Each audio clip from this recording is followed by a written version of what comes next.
I often think that I stand on the shoulders of giants, and I stand shoulder to shoulder with so many amazing artists. And the thing about writers is there is this assumption that what we do is a solitary act, and what we do is, banging away at a typewriter, a candlelit glass of whiskey next to us. And I am here. I've had the career I've had because of so many people who have been so generous with their time, and I'd be nowhere without them. And I just wanted to talk a little bit about them, just as a way of sort of talking a bit about myself, because I feel a bit weird talking about myself. So I'll just talk about the people who made me. I'm going to start with my uncle, Mesh Mama.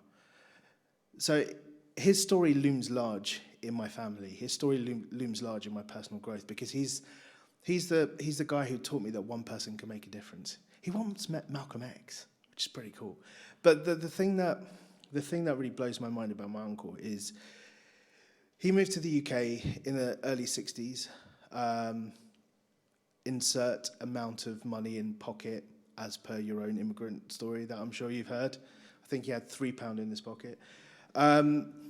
And when he arrived in the UK, like, this is God's honest truth, he was supposed to end up in London, and he was going to wait for his friend, because his friend was going to come and hit the cabaret clubs of London, because he was a professional juggler.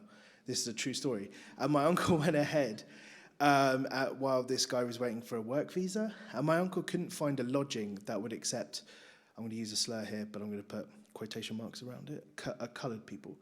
And the nearest place he could find in the pre-Craigslist days was Keighley, up in the north, nowhere near London, 222 miles away from where he was meant to be. And that's where my family settled. And in 1968, when my whole family came over, my uncle tried to buy a house. He took the whole family to look around this house, and when he put an offer in to buy this house, he was told that the company had a policy not to sell to coloured people. And the Race Relations Act came in 1968 to protect people like my uncle from cases of everyday discrimination, racial discrimination, when it came to things like housing and employment and everything else. And my uncle decided to take these people to court. He became the first person to ever bring a case of racial discrimination under the 1968 Race Relations Act. Everyone told my uncle, do not do this. Don't make a fuss. The company that had loaned him money said, do not make a fuss. The family said, we've just arrived, do not make a fuss. Preet Patel's going to try and evict us in 50 years' time. I'm not here to make a political point, but Preet Patel. Anyway, and so my uncle took this case to court and became the first person to do this. And because of a technicality, the case was dismissed. But the judge said in his dismissal, had he tried it, that he would have found in favour of my uncle, because discrimination had definitely taken place. And shamed by this, the company changed their policy.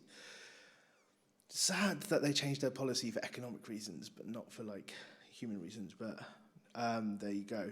But my uncle made a difference. And that really stayed with me, that one person can make a difference, that if you know what difference you want to make, you can make a difference. And, the fact that my uncle stood up, he stood up when everyone was telling him don't do this, just really, really made an impact on me. And I remember years and years later talking to him about this case. In 2017, just after Brexit, when I was promoting The Good Immigrant, talking to my uncle about what had happened.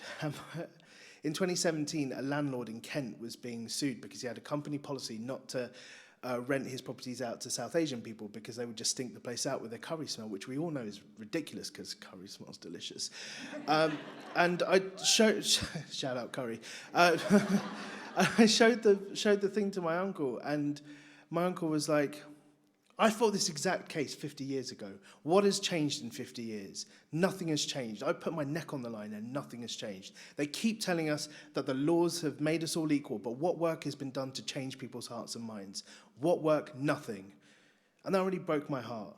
And it made me think a lot about what work could be done to change people's hearts and minds.